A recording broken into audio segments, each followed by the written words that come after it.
Hormat bagi kawasan Pulai. Yang Berhormat, silakan. Okey, terima kasih Tuan Speaker. Seterusnya adalah usul bertajuk menaik taraf jalan dan jejantas U-turn Jalan Kempas Baru Tampo Johor. Tuan Speaker, terdapat keperluan mendesak untuk menaik taraf Jalan Kempas Baru J3 sepanjang 3.5 km sehingga persimpangan Lebuh Raya Pasir Gudang FT17. Keperluan jejantas U-turn dan penyediaan pembagi jalan memandangkan jalan tersebut hanya satu lorong sahaja dan tiada pembagi jalan. Alasannya adalah seperti berikut. Terdapat kesesakan lalu lintas pada waktu puncak di Jalan Kempas Baru dari arah Taman Setia Tropika. Keduanya terdapat kesesakan di Jalan Kempas J3 di hadapan Epson Johor, Sdn Bhd dari arah Jalan Datin Halimah. Yang ketiganya adalah berdasarkan statistik, terdapat banyak kemalangan di kawasan tersebut.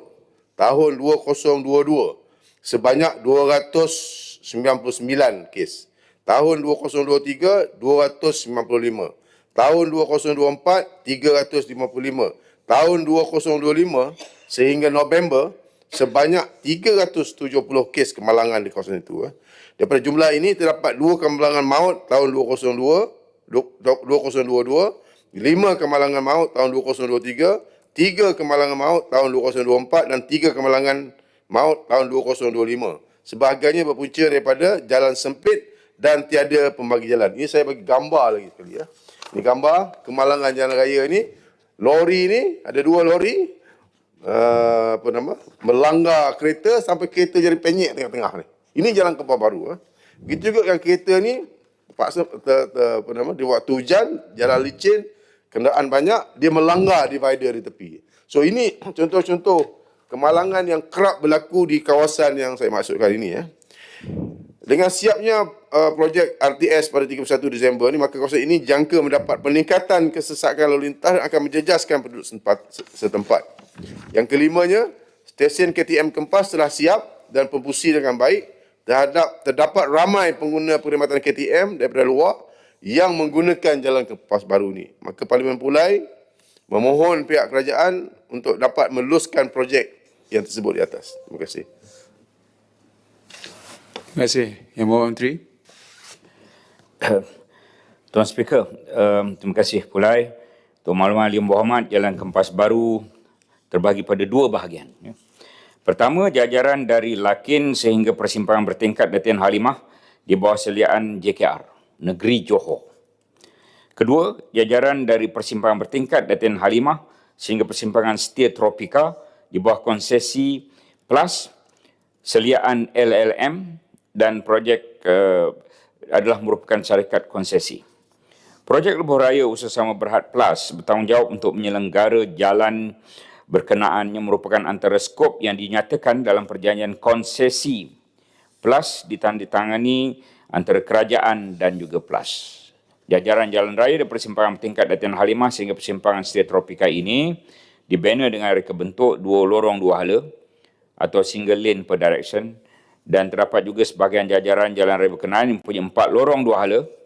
Terdapat akses keluar masuk ke pembangunan di sepanjang jalan raya berkenaan selain terdapat 4 persimpangan lampu isyarat, iaitu persimpangan lampu isyarat Setia Tropika, lampu isyarat Jalan Permatang, lampu isyarat Lebuh Raya Pasir Gudang, lampu isyarat Kempas Baru. Berdasarkan pada trend semasa pergerakan aliran trafik sepanjang lorong berkenaan, kesesakan seperti berlaku di persimpangan lampu isyarat Jalan Permatang dan Lebuh Raya Pasir Gudang. Selain itu, pertambahan jumlah kenderaan menggunakan laluan ini telah meningkat, maka isu kesesakan timbul. Untuk makluman Yang Berhormat, pelaksanaan kerja menaik taraf di persimpangan lampu isyarat Jalan Pematang telah pun disiapkan pada 12 Jun oleh Kereta Api Tanah Melayu Berhad bagi mengurangkan kesesakan. Skop kerja naik taraf berkenaan melibatkan kerja pelebaran jalan susu masuk dan keluar di persimpangan lampu isyarat bagi melancarkan aliran trafik ke stesen KTM Kempas Baru. Untuk makluman Yang Berhormat, berdasarkan perjanjian konsesi yang ditandatangani antara kerajaan dan PLAS, ia tidak melibatkan pelaksanaan kerja naik taraf jalan raya berkenaan. Oleh yang demikian, kerajaan perlu menanggung kos kerja naik taraf berkenaan sekiranya terdapat keperluan untuk melebarkan jalan raya berdasarkan konfigurasi sedia ada dan ia akan melibatkan implikasi keuangan pada kerajaan.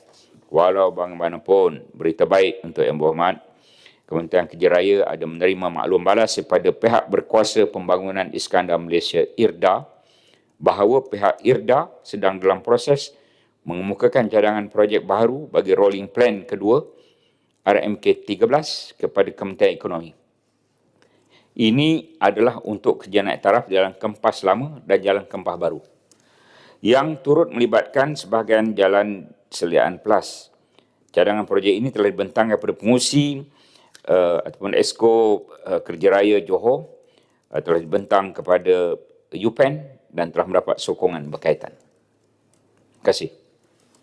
Terima kasih Yang Berhormat Menteri. Saya jemput Yang Berhormat Pulai untuk mengajukan pertanyaan. Terima kasih Timbalan Menteri atas jawapan itu, dan semacam ada sinar cahaya di hadapan. Cuma soalan saya adalah di situ apabila kita naik taraf, dia mesti ada divider untuk mengelakkan kemalangan seperti mana jalan di antara Batu Pahat dengan Parit Raja dan Air Hitam. Pada peringkat awal tak ada buat divider, banyak kemalangan berlaku. Jadi bila kita naik taraf, maksudnya mesti ada divider di tengah-tengah sebab di kanan kiri ada kampung yang banyak. Apakah dari segi rancangan yang dikemukakan itu oleh dalam rancangan Malaysia ke-13 yang telah dikemukakan oleh Menteri tadi itu termasuk dengan jejantas U-turn sekali? Kalau ada jejantas U-turn di situ, bermaknanya kita boleh menyelesaikan masalah kesesakan di depan absen tu sekali. Maknanya jalan masuk ke Pasir Gudang kita boleh tutup dan dia boleh buat U-turn di kawasan itu, mengelakkan kesesakan di sepanjang jalan Kempas itu, ya. Itu yang pertama. Yang kedua, dari segi pandangan kerajaan sendiri, tadi pandangan kami di Pulai dan juga pandangan penduduk, kan. Dari segi pandangan kerajaan, apakah sudah sampai masanya kawasan ataupun jalan Kempas Baru ini sudah perlu dinaik taraf? Saya mahu satu, mungkin kerajaan dah ada penilaian di kawasan itu, kan? Kawasan itu, apakah dari segi penilaian kerajaan, kawasan ini memang benar-benar memerlukan penaik tarapan untuk memudahkan penduduk di kawasan sekitar? Terima kasih. Yang Berhormat Menteri. Terima kasih.